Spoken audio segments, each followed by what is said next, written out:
micro, o sea que xa obrigatoriamente temos que falar un poquinho alto para que nos entendades, pero tamén decirvos que si os que estades ao final ou non oídes, se podedes pasar para adiante, pois tamén é máis fácil para todos, porque despois nos critican e aí Elvira se encarga de recordarnos que primeiro hai que apagar os teléfonos, por Dios, pero que segundo que berremos, cando falemos, porque hai xente que non escoita, pero bueno, moitas veces é porque se está moi ao final, pois é difícil chegar a todos, non? Pero se podemos eso, primeiro apagar os teléfonos e segundo berrar un pouquiño, perfecto.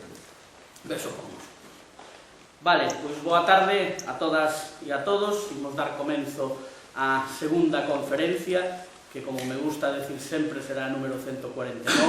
Acordádevos que a segunda deste 19 ciclo, pero a 149 desde que empezamos esta aventura. Serían as 19 xornadas de información sociosanitaria de Outes, son as cuartas xornadas do programa universitario de maiores tamén en Outes, o cuarto ciclo da universidade, do ano 2024-2025, que estamos sempre a última conferencia dende o mes de outubro, que coincide os últimos xoves de cada mes. Vamos co curso, o curso empeza en outubro e remata en maio, por nós igual, empezamos en outubro e rematamos en maio.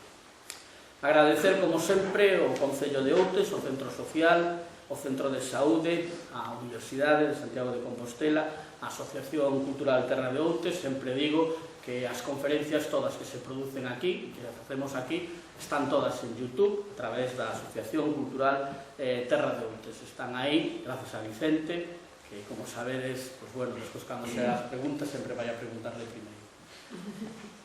Grazas a Disbismur, a Asociación de Discapacitados da Bisbarra de Muros. Aquí teño que decir algo curioso, que sabedes que a representación nosa pois é a Ponte dos Rusos, sempre damos un detalle feito pola xente de Adisbismur, pero bueno, a xente que ven este ciclo xa viñeron, entón xa teñen a Ponte dos Rusos, entón les estamos dando un San Cosmeiro que tamén é moi bonito, e para colocar as chaves ou xabóns ou que se quera, é un detalle moi bonito. E a Xerencia de Xestión Integrada de Santiago, que como sempre nos dá o visto bo para poder realizar as charlas. A primeira conferencia foi de enfermedades da pel, pois bueno, foi moito éxito a conferencia, foi a inauguración e bueno, moita xente, e sempre se agradece para poder continuar con esta aventura. Hoxe, día 28 de novembro, vamos a falar de aumento do colesterol, consecuencias. Non la vai a dar a conferencia a doutora Pilar Mazón, ela é xefa de sección do Departamento de Cardioloxía do CHUS, interpreto que algún paciente común teremos aquí hoxe, e, bueno, é unha conferencia que é importante, o tema do colesterol. Facía tempo que non falábamos de cousas destas, porque son temas como a tensión, como a diabetes, pois son temas onde a xente moitas veces, pois simplemente eso, con picar en Google, temos toda a información que queramos, poda ser máis veraz, menos veraz, ou máis explicada ou menos explicada, pero esa información está en calquera lado últimamente. Pero non está esta parte que queríamos falar, non? As consecuencias, é dicir, non falar de toda a historia do colesterol, pois eso, como os digo, se pode mirar en calquera sitio, pero, bueno, as consecuencias do problema é máis difícil de que nos chegue, non? Entón, saber que nos pasa se temos o colesterol alto. E importante prevenilo, pero tamén estar con esa orella colocada de que nos pode pasar se temos o colesterol alto. E para iso contamos con Pilar. Pilar é xefa de sección, como vos digo, do Departamento de Cardioloxía do CHUS. Temos esos pacientes comuns e, bueno, espero que, como sempre, nos dé unha conferencia didáctica, amena, e que saquemos esas 3-4 ideas que sempre nos van a ser importantes para nós e para a nosa saúde. Ao final, como sempre, teremos un coloquio onde todas as dúbidas que quedaran ou que vos querades, pois se pode comentar.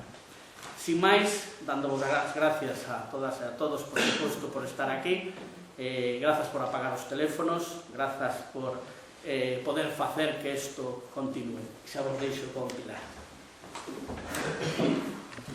Bueno, pues buenas tardes a todos. Muchísimas gracias, María. Efectivamente, como dice el doctor Dios, yo casi soy ya una habitual, no tanto como de las 19 jornadas, pero 3 o 4 ya he venido. Tengo el puente en casa, aponten. Mi gallego no es muy bueno, soy asturiana, Pero bueno, luego en las preguntas, si me quieren preguntar en gallego, no tengo ningún problema, pero para hablar voy a hablar más en castellano. Entonces, bienvenidos, he visto algunas caras conocidas, sé que todo esto que voy a contar del colesterol a lo mejor ya lo conocen, ya han seguido nuestros consejos, pero si no, por si acaso, pues bueno, voy a insistir un poco en explicar lo que me pidieron, que era cuáles son las consecuencias de tener aumentado el colesterol. Voy a poner así un poco de lado para no tapar nada. Entonces, en esta figura, que parece una figura muy simple, realmente resume un poco el problema. Esto de abajo redondo es una de las arterias, que son los vasos que llevan la sangre a las diferentes partes del cuerpo, que al principio del todo está sana, se ve como una tubería limpia, pero según va pasando el tiempo y según va subiendo el nivel de colesterol que tenemos en la sangre, el colesterol que sobra, porque vamos a ver que sí necesitamos colesterol, pero necesitamos mucho menos colesterol del que tenemos habitualmente. Entonces ese colesterol que sobra se va pegando en las paredes de la arteria. Es una tubería por donde tiene que pasar la sangre, que se le va pegando ahí la grasa, se le va pegando, hasta que llega un momento que la tubería puede acabar completamente atascada o a medio atascar, con lo cual vamos a sufrir las consecuencias de que circule mal la sangre por nuestras arterias, por los vasos que nos llevan la sangre al resto del cuerpo. Después entraremos un poquito más en detalle de esta figura. Esta figura es la misma tubería que decíamos, que al principio, cuando son niños pequeños, jóvenes, está completamente limpia, pero según se le va a ir pegando a lo largo de los años el colesterol, se va a ir estrechando. Esto además ya aparece desde gente muy joven. Hace muchos años hicieron unos estudios los americanos con soldados que habían fallecido en la guerra de Vietnam y eran chicos muy jóvenes que habían ido a la guerra, y ya en sus arterias empezaban a tener estrecheces, empezaban a tener esta grasa acumulada. Y esto es lo que se llama aterosclerosis. Cuando hablamos de la enfermedad que se provoca por tener aumento de colesterol, y como verán en las próximas jornadas, por tener la tensión alta, por tener diabetes, por fumar, esto que va haciendo que las arterias se vayan atascando es lo que se conoce como aterosclerosis. Entonces aquí podemos ver claramente, pues esto es cualquiera de las arterias que van por el corazón, las que van hacia la cabeza, las que van hacia los brazos, y esto es la arteria en la que se le pega esta grasa que es el colesterol, ¿no? Entonces vamos a intentar responder a una serie de preguntas relacionadas con esto, ¿no? Se ha descontrolado un poquito el cuadrado, pero bueno, en realidad, ¿qué es el colesterol? A todos les decimos, tiene usted el colesterol alto, tiene el colesterol bajo, necesitamos tener el colesterol, en fin, ¿qué es el colesterol? Bueno, el colesterol es una grasa que se necesita para formar parte de algunas hormonas, para formar parte de las membranas de las células que necesitamos para que todo funcione. Entonces es algo que realmente sí que necesitamos, ¿no? ¿Qué pasa entonces con ese colesterol que sobra? Ese colesterol que no está formando parte ni de las membranas de las células de nuestro organismo, ni de las hormonas, ni de las sales biliares. Bueno, pues este colesterol circula por la sangre. Esta grasa va unida a otros componentes. Bueno, es una cosa que se llama lipoproteínas, o sea, es un poco de grasa con proteína, que es lo que circula por la sangre. Entonces hay dos tipos. Esto, simplificando, se dice colesterol bueno y colesterol malo, ¿no? El colesterol malo realmente es malo cuando pasa de cierto nivel, ¿no? Hasta un nivel de colesterol, este colesterol que se llama LDL, que hasta cierto nivel lo necesitamos. El problema es cuando pasa de ese nivel, ¿no? El colesterol malo, su exceso en la sangre, es lo que provoca esta placa, esta aterosclerosis que hemos visto esto de que se vayan estrechando las arterias, ¿no? Y luego hay otro colesterol que es, digamos, el bueno, el que ya va transportado de vuelta hacia el hígado para que se destruya, para que se elimine. Entonces, cuando hablamos de colesterol y le hacemos a la gente los análisis, podemos ver de todo el colesterol que tiene en la sangre, cuál es el colesterol LDL, que si se pasa de un nivel va a perjudicarnos, y cuál es el colesterol HDL, el bueno, el que nos interesa que esté más alto, porque sabemos que eso va a retirar más colesterol del que anda circulando por el organismo. ¿Y cómo se produce el colesterol? La gente dice, pues yo no como grasas o yo hago ejercicio. Hay gente que no sabe por qué tiene el colesterol alto, ¿no? Entonces, el colesterol se produce por dos fuentes. Una, la mayoría del colesterol, como el 80%, no todo, pero casi todo, se fabrica en el hígado. Al hígado van llegando una serie de sustancias, una serie de productos que vienen de la absorción de los alimentos, y esa cantidad de productos, por una serie de mecanismos químicos, digamos, se va formando colesterol en el hígado. 80% del colesterol lo generamos nosotros. La gente a veces dice, pues ¿será que lo genero yo? Pues sí, es que nosotros el 80% lo fabricamos nosotros. Y hay como un 20% que se absorbe directamente de los alimentos, ¿no? O sea que muchas veces hay personas que tienen el colesterol muy alto y que dicen, bueno, pero voy a hacer más dieta. Vale, haga usted más dieta, pero si el colesterol está muy alto, por mucha dieta que haga, no vamos a conseguir que le baje muchas veces lo que necesitamos, ¿no? Porque apenas es un 20% lo que se absorbe de los alimentos, ¿no? Esto es importante porque luego vamos a ver que para bajar el colesterol con medicamentos, unos medicamentos actúan en el hígado para que el hígado no fabrique tanto colesterol, otros medicamentos actúan en el intestino para que no se absorba tanta grasa de los alimentos que vamos tomando. Y en realidad, ¿cuánto colesterol necesitamos? Cuando alguien viene al hospital a hacerse unos análisis, vamos a mirar qué cantidad de colesterol hay en un volumen de sangre. Normalmente se habla de miligramos, o sea que es la milésima parte de un gramo. Son cantidades que aparentemente son mínimas, pero se habla de miligramos por cada decilitro de sangre. Entonces hay que tener unas medidas más o menos establecidas de cuál es la cantidad de colesterol que necesitamos para estar sanos, digamos, ¿no?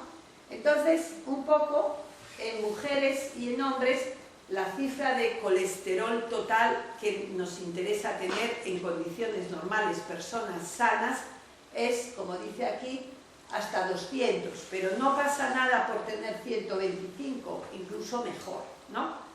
El LDL, que es el que menos nos preocupa, en personas sanas y sin problemas, lo ideal es tener menos de 100. Y el HDL, que es el bueno, normalmente las mujeres tenemos el HDL más alto que los hombres. Tenemos más colesterol del bueno que los hombres. Pero son unas medidas generales que luego va a haber que ir ajustando según qué enfermedades pueda tener alguien. Pero realmente necesario para lo que decía al principio, membranas celulares, hormonas, sales biliares, etcétera, con esto nos llega de sobra, ¿no?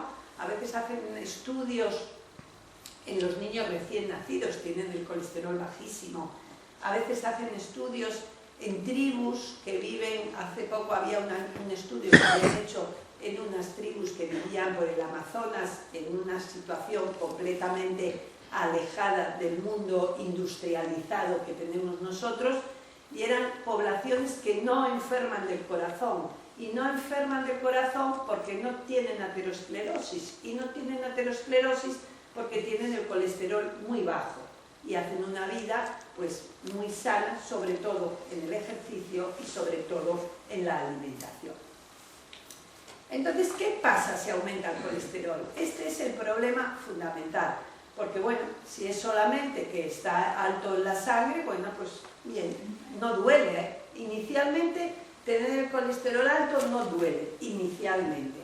Va a empezar a doler según dónde se deposite y según qué problema ocasione, ¿no? Entonces, ¿qué pasa si aumenta el colesterol? Bueno, pues entonces tenemos esta arteria que había enseñado al principio, se le va pegando este colesterol que sobra, circula por la sangre, se va pegando en las paredes de las arterias y llega un momento en que apenas hay sitio para que pase la sangre por esta tubería y las paredes del corazón se quedan sin sangre, las piernas se quedan sin la sangre que necesitan y muchas veces esto va pasando poco a poco, pero hay momentos en que de repente esta cantidad de grasa que había aquí acumulada se va cubriendo con una especie de capa, que esta capa se puede romper. Y si se rompe esa capa, entonces la sangre que circula intenta curarlo, como cuando tenemos una herida que se nos hace una postilla, que se prepara ahí una especie de coágulo para taparlo. Bueno, pues si esto se rompe, la sangre que circula por ahí va a intentar tapar eso y a veces lo que sucede es que se hace un coágulo y entonces la arteria que estaba a punto de taparse, entonces se tapa del todo, ¿no? Entonces, eso puede aparecer en cualquier parte del cuerpo que va la sangre a través de las arterias, va a la cabeza, va a las piernas, va a todos lados, ¿no? Entonces, desde hace muchos años, en el mundo de las enfermedades relacionadas con el corazón, nos gusta mucho tener esta figura. Esta figura se llama el continuo cardiovascular, como el enfermar por este problema es algo continuo. Empieza viendo unos factores como es el colesterol alto, nos hablarán otro día los compañeros de la hipertensión, hablarán de la diabetes. Bueno, esto va generando esto que llamábamos aterosclerosis, va a dañar todos los vasos, va a dañar el riñón, va a dañar los ojos, va a dañar el corazón y van a ir apareciendo enfermedades. Van a aparecer arritmias, va a aparecer insuficiencia del riñón, insuficiencia cardíaca, que la gente se fatiga cuando hace esfuerzos. Van apareciendo lo que realmente no quiero decir que sea lo peor, porque parece que cada uno aquí siempre barre para casa, pero van apareciendo los infartos de miocardio, el problema principal del corazón que puede matar a la persona en el momento en que lo tiene. También una persona con un problema del riñón a la larga puede acabar muy enfermo y si esto sigue evolucionando se puede morir de esa enfermedad, o el paciente que tiene el problema de la circulación en las arterias que van a la cabeza y tiene pues, un ictus, por ejemplo, eso también puede evolucionar y acabará muriéndose, pero es que realmente el infarto agudo de miocardio es algo que uno se puede morir de repente. Y quizá, no sé si decir que la peor de las consecuencias de tener elevado el colesterol es precisamente sufrir un infarto, ¿no? Aquí tendríamos un dibujito de un cuerpo humano y que se ve que arterias hay en todo el organismo, ¿no? Porque la sangre desde el corazón llega al resto del cuerpo por estas arterias. Entonces, como decía, la grasa se va pegando, la grasa va cerrando la arteria, va atascando la tubería, que es la arteria, y puede llegar un momento en que ahí ya encima ya está casi atascada, pero es que encima se pegan ahí las plaquetas, se le hace ahí un trombo, un coágulo y ya se tapa del todo. Entonces, esto es lo que conocemos como la cardiopatía isquémica, ¿no? Cuando este problema de la aterosclerosis afecta a las arterias del corazón. Entonces, cuando a veces utilizamos así términos un poquito diferentes de lo que decimos cada día, pues a mí muchas veces me gusta ir al diccionario de la Real Academia y decir, a ver, ¿cómo define la Real Academia esto? Entonces digo, bueno, cardiopatía isquémica, esto es que hay isquemia en el corazón, ¿no? ¿Qué es isquemia? Pues la isquemia es que disminuye de forma transitoria o permanente el riego sanguíneo, es decir, la cantidad de flujo de sangre que va a una parte del cuerpo, ¿no? Entonces, cuando hablamos de cardiopatía isquémica, es decir, que falta el riego a las paredes del corazón, es porque estas arterias, aquí esto es un corte, una imagen del corazón, aquí sale esta arteria gorda, que es la aorta es la tubería principal del cuerpo, del corazón sale por la aorta sangre para todos lados, pero al propio corazón también le llega la sangre por otras arterias, que son las que salen aquí al principio de la aorta, ¿no?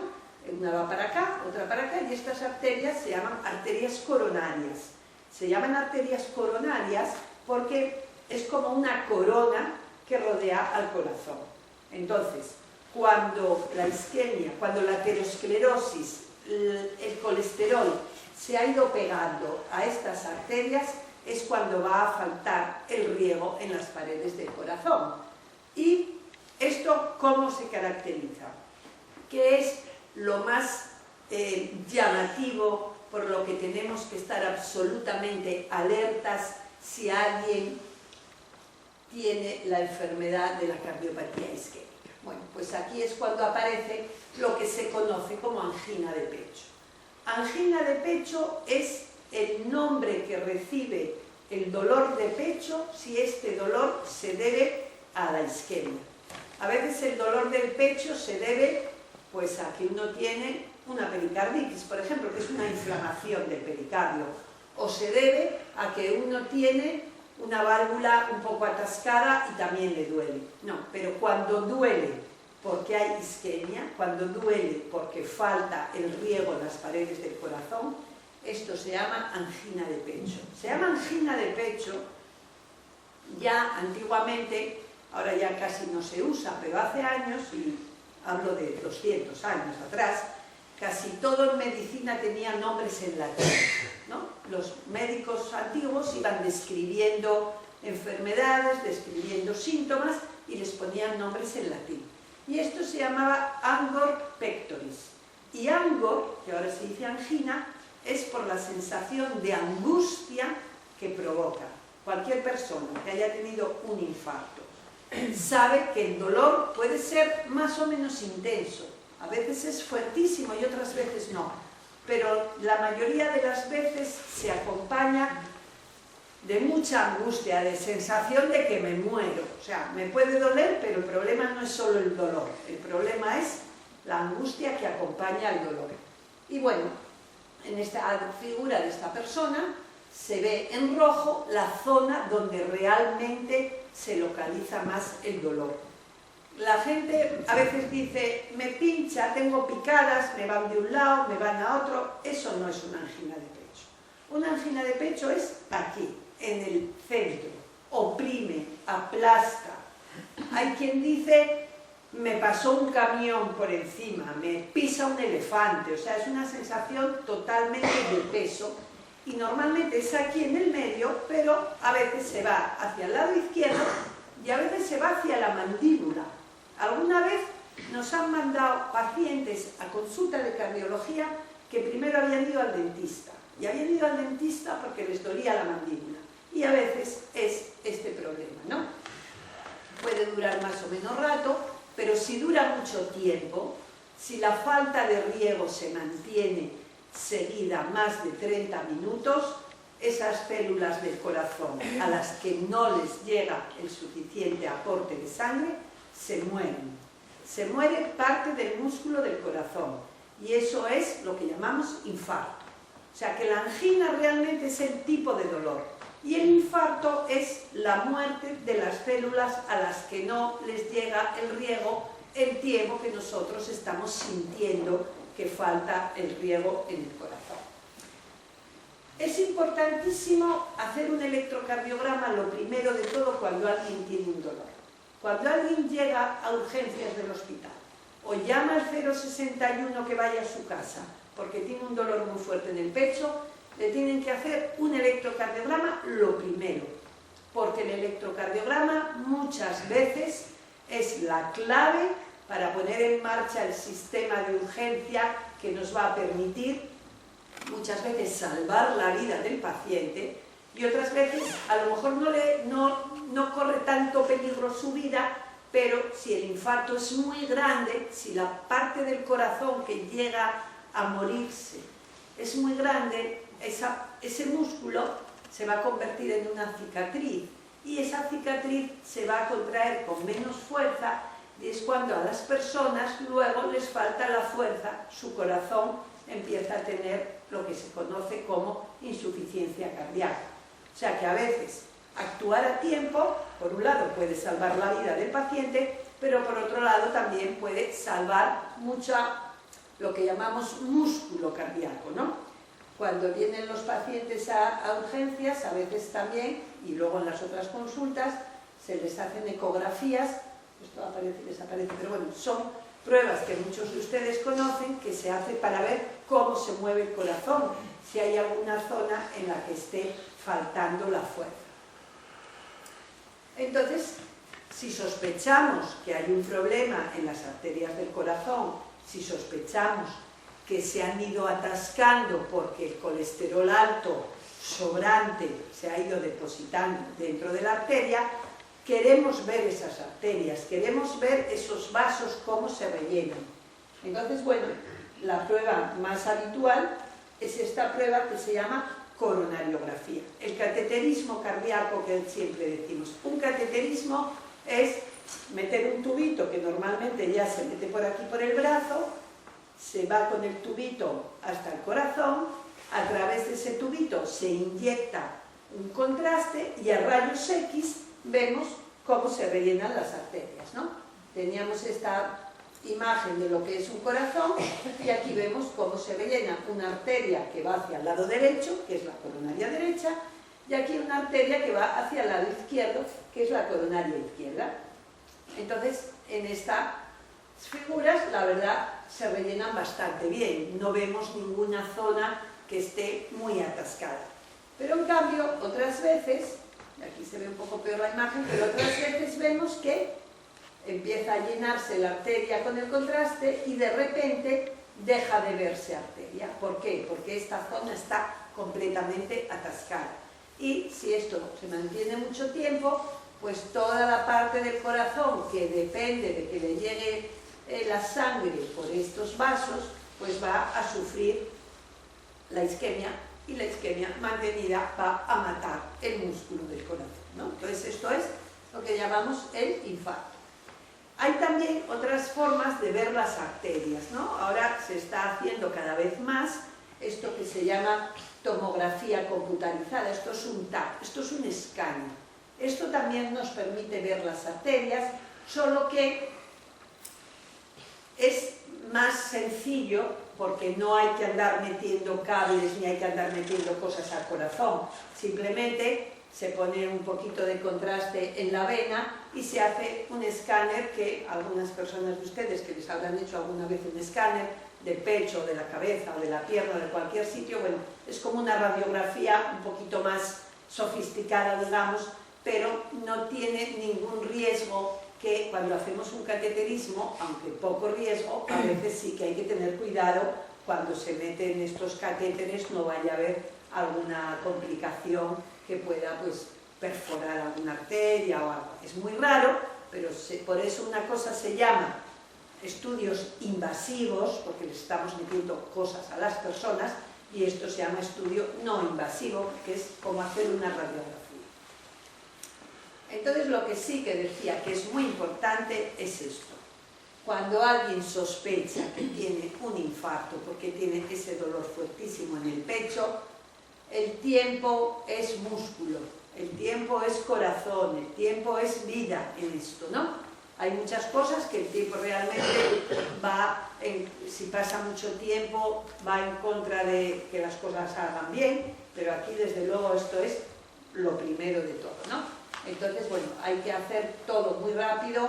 Si es antes de ir al hospital, llamar al 061, si es alguien que ya va a urgencias, atenderle a toda prisa, porque entonces es cuando, si la arteria está atascada y actuamos rápido, la vamos a poder desatascar, ¿no?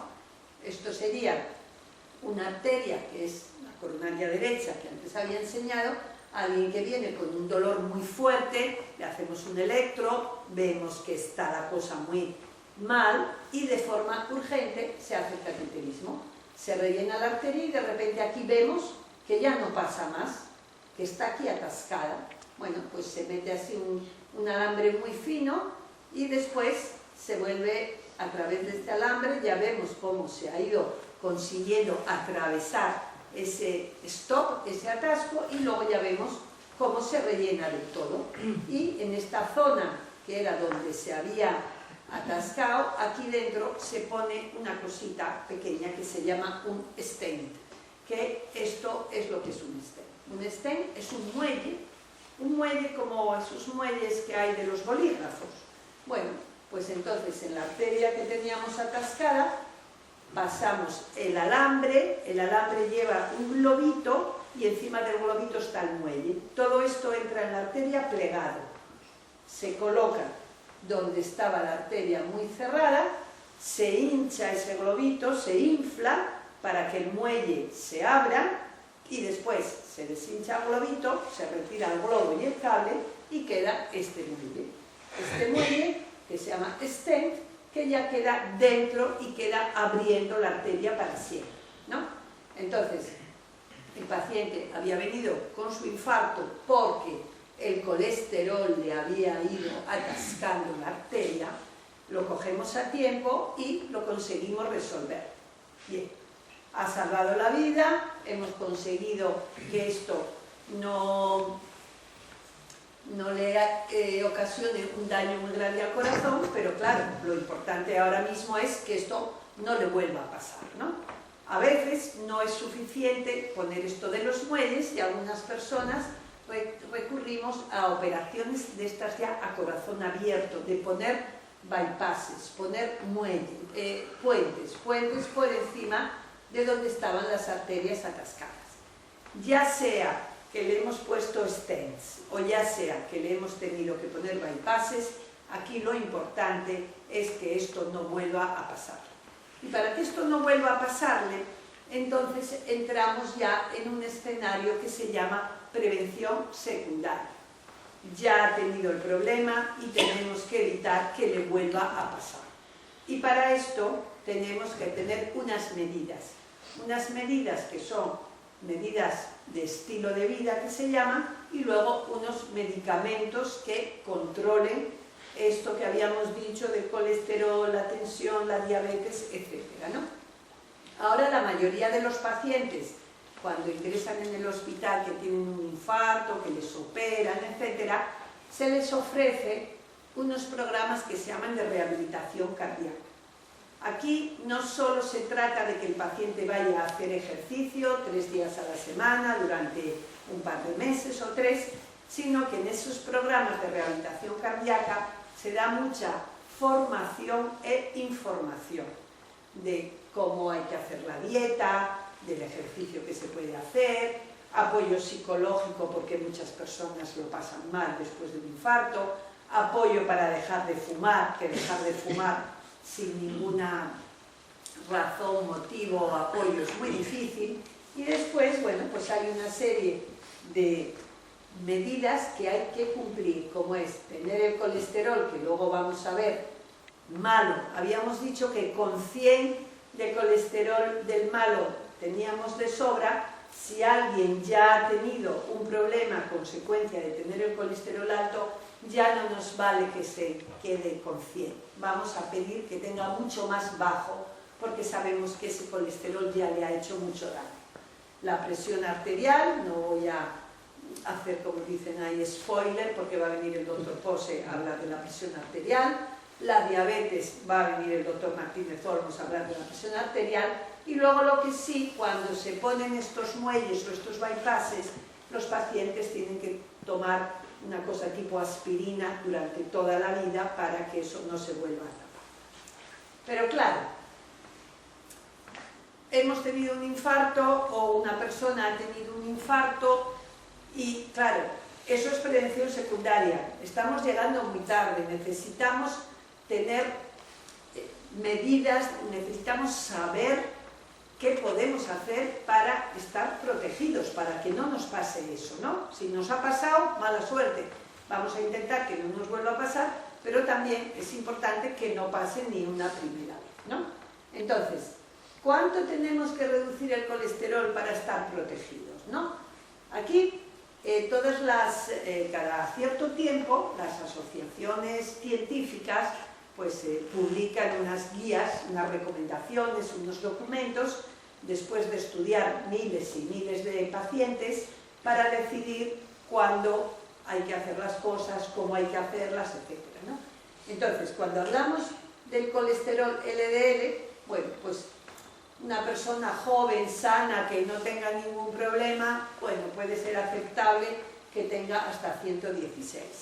Después, si va apareciendo algún otro problema, pues ya decimos mejor que tenga menos de 100, si tiene más problemas, menos de 70, pero si desde luego ya ha tenido un infarto o bypasses o tiene enfermedad de las arterias de las piernas, etc., si sabemos que tiene ya enfermedad porque ya tiene atascadas las arterias por algún sitio, entonces sí que ya tenemos que tener menos de 55 del colesterol malo.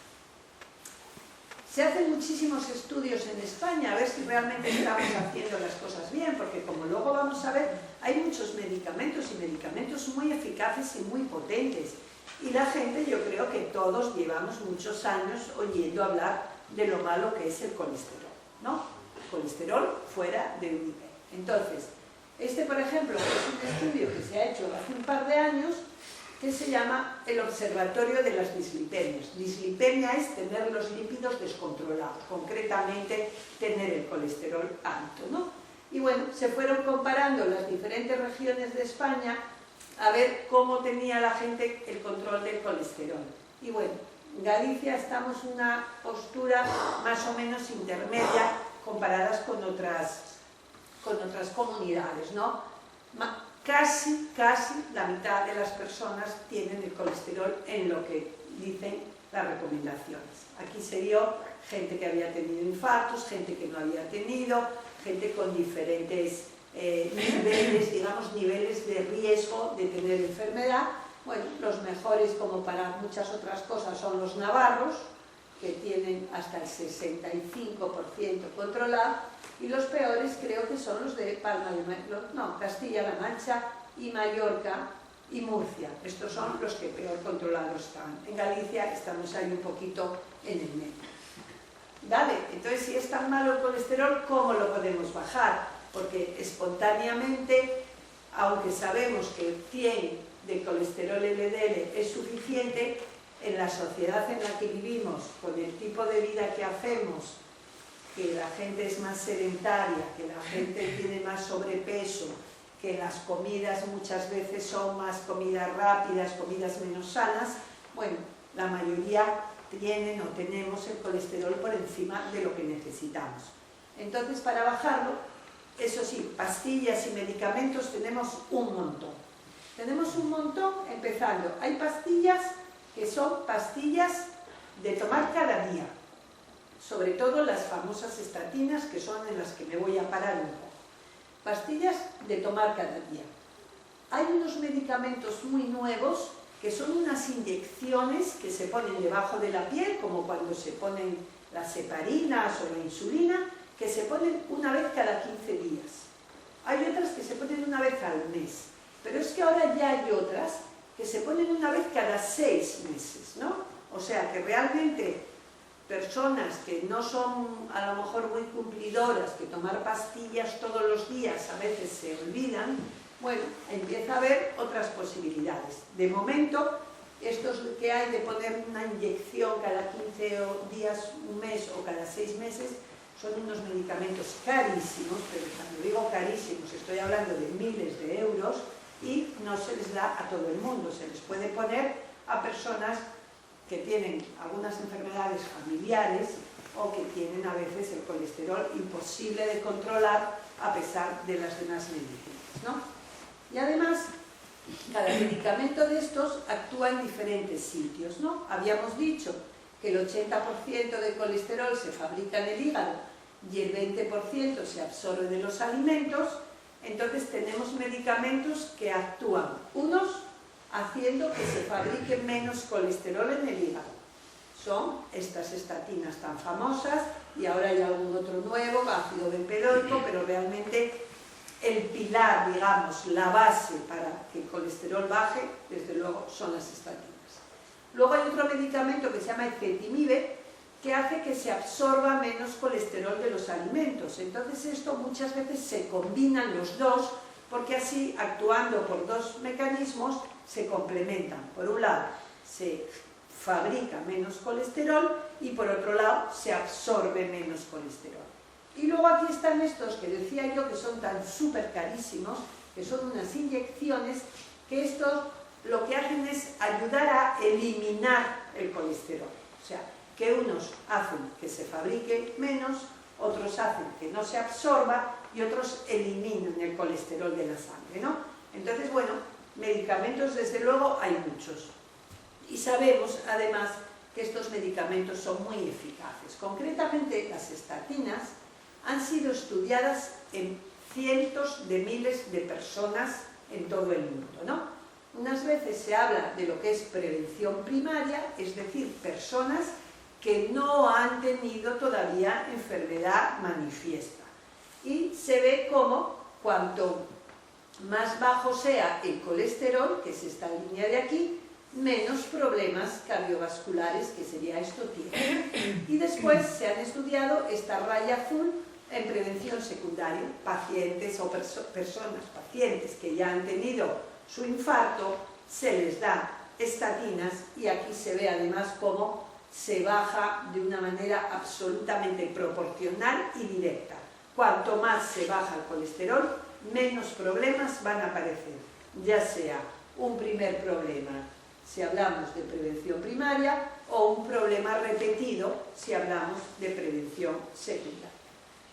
Entonces, es verdad que las estatinas son tan malas, porque las estatinas tienen muy mala fama. Hay un movimiento, incluso en algunos médicos, hace poco había salido en la televisión un grupo de médicos franceses hablando de que las estatinas eran muy malas, tenían muchos efectos secundarios, un poco como que la gente no debería tomarlas, y entonces incluso hay muchas personas que no quieren tomar estatinas. A veces es gente que, bueno, las puede necesitar más o menos, pero otras veces es gente que es que sí las necesita, que ya han tenido problemas y así todo no se creen, podríamos decir, la teoría del colesterol, ¿no? Entonces sí que es cierto que como hay tantísima información, muchas veces falsa o fraudulenta de las estatinas, es importante saber que hay estudios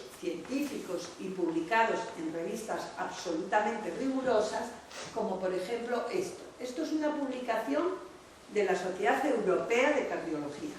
Revisaron cientos de trabajos que se habían publicado, de investigaciones que se habían hecho en personas que tomaban estatinas para bajar el colesterol. Como todos los medicamentos, algún efecto secundario a veces tienen, ¿no? Entonces, que si las estatinas dañan el hígado. Hay gente que dice, no, porque me altera el hígado, porque yo conozco gente que esto le va mal. Bueno, pues estudiadas cientos de miles de personas, tener que retirar una estatina por un daño del hígado, un daño de verdad, una de cada 100.000 personas, ¿no? A veces se altera un poco las pruebas del hígado, como con otros muchos medicamentos. Lo que pasa que si la alteración es muy pequeñita, no hay que quitar. Hubo una época que decían que si las estatinas alteraban la función cerebral y había más demencia. Bueno, se revisaron miles de estudios y no se ha confirmado. Que si provocaban más catarata, lo mismo. Miles de personas tomando estatinas no tienen más cataratas que las otras personas que no las toman, es un proceso independiente. Que si aparece más diabetes, aquí sí que es cierto que algunas estatinas suben un poco el azúcar, pero suben el azúcar a personas que ya tienen predisposición a que les suba el azúcar. O sea, la estatina por sí misma no va a provocar diabetes en una persona delgada, que tenga el azúcar normal, que haga ejercicio, etc. A lo mejor favorece que aumente un poco el azúcar en la persona que ya lo tiene un poco alto, que está obesa, que no hace dieta, etc. Y luego el problema del dolor muscular. Esto es el principal problema por el que las personas muchas veces no quieren tomar la estatina o nos piden que quitemos la estatina que está tomando. Entonces, esto es una cosa curiosa, porque es cierto que puede aparecer el dolor muscular, pero hay personas que les duelen las piernas por otro motivo, que les duelen las rodillas, que les duelen los hombros porque a lo mejor tienen algún problema de estos del hombro doloroso. Y entonces cuando se estudia cuántas personas tienen dolor muscular realmente por culpa de la estatina, cuando se hacen ensayos clínicos de estos que las personas, a unos se les da la estatina y a otros se les da una simulación, un placebo, un medicamento que no es nada, muy pocas personas cuentan el dolor. 1 o 2 por cada 1000 personas, de las personas de los ensayos clínicos vigilados. En cambio, porque esas personas además no saben cuál está tomando la estatina y cuál está tomando el medicamento placebo, el medicamento falso, digamos. Y hay muy pocas personas con dolor. Cuando las personas saben que sí están tomando las estatinas en registros en los que todo el mundo sabe lo que está tomando, ahí sí que todo el mundo, en cuanto tiene cualquier dolor, enseguida le echa la culpa a la estatina. Pero analizados todos estos estudios, lo que está claro es que el beneficio de las estatinas, de bajar el colesterol, como habíamos visto en esa gráfica de prevención primaria o de prevención secundaria, ese beneficio supera de forma completa el riesgo de que una persona de cada 100.000 haya que quitárselo por daño del hígado o de que algunas personas tengan dolor en las piernas. Pero bueno, aparte de bajar el colesterol para evitar sus consecuencias, ¿tenemos que hacer más cosas? Pues evidentemente sí. No vale eso de como de todo y luego ya me tomo la estatina, que eso también lo hace mucha gente. Comer de todo y después la pastillita del colesterol, ¿no? Entonces, bueno, sabíamos que tenemos este continuo desde el principio. Entonces, bueno, aquí estamos cuando hay algún problema, pero todavía no apareció la enfermedad, lo que era la prevención primaria o lo que es la prevención secundaria. Pero claro, esto realmente es un continuo, porque yo hoy estoy aquí y de repente mañana me aparece una arritmia y de un día para otro ya cambio de lado, ¿no? Entonces aquí lo importante es hacerlo todo bien, pero bien desde el principio, ¿no? Entonces, me gusta mucho esta imagen, que lo han hecho los americanos, que para algunas cosas son muy ocurrentes, ¿no? Que lo llaman las 8 medidas esenciales pues, para la vida sana, ¿no? Entonces, bueno, aquí vemos que hablan de la dieta, del ejercicio, el control de la diabetes, el control del peso, colesterol, tensión arterial, no fumar, y antes solo hablaban de 7 medidas, pues ahora han puesto la 8ª, y la 8ª es la calidad del sueño. Parece que también es muy importante la calidad del sueño a la hora no solo de tener una vida mejor en todos los aspectos, sino también desde el punto de vista cardiovascular. Entonces estas 8 medidas, muchas van a depender de lo que haga el médico o nos diga el médico, pero otras dependen directamente de nuestro comportamiento, ¿no? Aunque sé que se os va a ir hablando un día de ejercicio, que creo que va a venir el hijo del Dr. Dios, la prevención cardiovascular, el ejercicio. A mí me gusta mucho este tipo de imágenes. Aquí se ve un señor súper gordo tomándose una Coca-Cola, viendo la tele, que tiene al perro caminando en la cinta.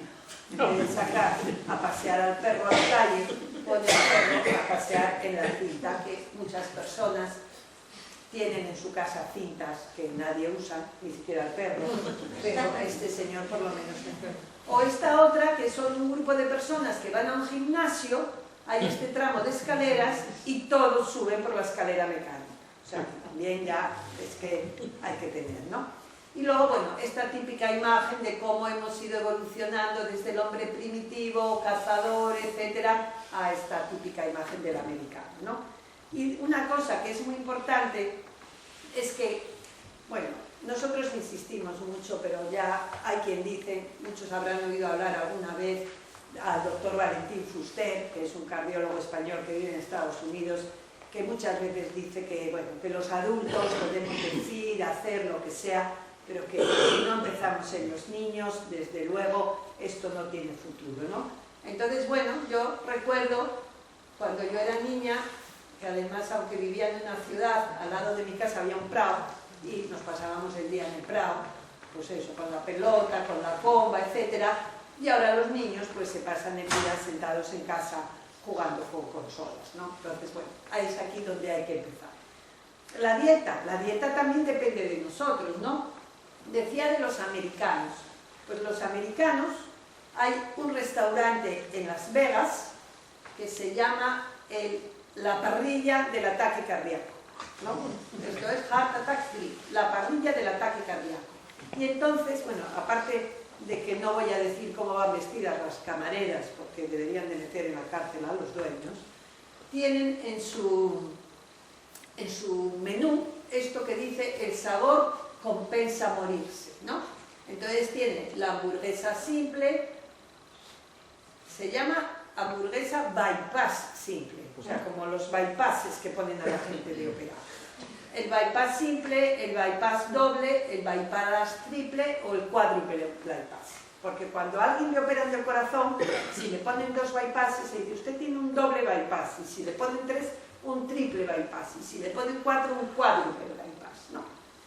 Y lo que son las cosas. Yo ayer, como quería sacar esta foto, la saqué de internet. Entonces hoy me han llegado mensajes de TripAdvisor sobre los restaurantes de Las Vegas. Usted ha visitado el Heart Attack Grill, también le puede interesar. Y me han llegado un montón de mensajes de dónde puedo ir y qué puedo hacer en Las Vegas. Que desde luego esto no. Podré comer una hamburguesa algún día, pero no la del cuádruple bypass seguro, ¿no? Bueno, entonces, bueno, aquí sabemos todos, a veces la gente nos pregunta mucho: ¿qué puedo comer? ¿Qué no puedo comer? ¿Qué tal? La verdad es que con un poco de sentido común, y afortunadamente aquí en Galicia y sobre todo por esta zona hay mucha verdura, hay mucho pescado, se puede comer muy sano, hay que huir a lo mejor de todas las comidas precocinadas, preparadas, de las comidas rápidas, y bueno, todos más o menos, bueno, pues sabemos que hay una especie de semáforo nutricional. Ahora además también en los centros de salud hay nutricionistas, porque sí que es cierto que normalmente los médicos no tenemos mucho tiempo para pararnos a explicar a la gente: coma esto, coma lo otro, usted que tiene diabetes mejor no pruebe esto, usted que tiene el colesterol, pero yo creo que es una oportunidad tener nutricionistas que nos puedan ayudar, ¿no? Y después, lo que os decía, hay muchos medicamentos que es importante tomar además, ¿no? Medidas generales que dependen de nosotros, de todos ustedes, hacer el ejercicio, la comida, etcétera. Eso es responsabilidad de cada uno. Los enfermos, los pacientes tienen que ser responsables de sus problemas y en la medida de lo posible poner solución, pero después hay una serie de recomendaciones de medicamentos que esto sí que ya va a depender de que los médicos sepamos recomendarlos y de que las personas se los tomen, claro, porque muchas veces estamos ahí pegándonos con lo que se llama el cumplimiento, y yo comprendo que cuando algunas personas tienen que tomarse 10 pastillas o 20 o las que sea al día es muy complicado, pero mucho depende de que se haga esto, ¿no? Estas cosas les irán explicando también en los próximos días. Y ya para terminar, esto que puse al principio, desde el principio de mi charla y desde el principio de la vida, es importante tener el colesterol bien controlado, porque si no nos vamos a encontrar con esto: cómo se nos van atascando las arterias, cómo se nos cierran las tuberías y además al principio necesitaremos un nivel razonable de colesterol, pero según vayamos teniendo más problemas, este nivel razonable no va a ser suficiente y vamos a tener sí o sí que intentar por todos los medios que nos baje el colesterol a niveles mucho menores. Y esto es todo. Si quieren hacernos alguna pregunta,